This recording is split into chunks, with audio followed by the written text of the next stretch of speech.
they were not able to hatch properly. So at that point, the zoo started a protection plan. These guys, these two right here, are part of the protection plan.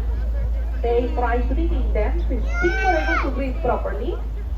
For reference, this bus can fit 34 people on lower deck. So there were less Californian condors than people on the lower deck of this bus.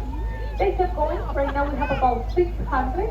Each one has been numbered, and half of them have been returned to the wild and are hatching successfully. The other half have been distributed among different zoos and other organizations, but we want them to keep growing them in number.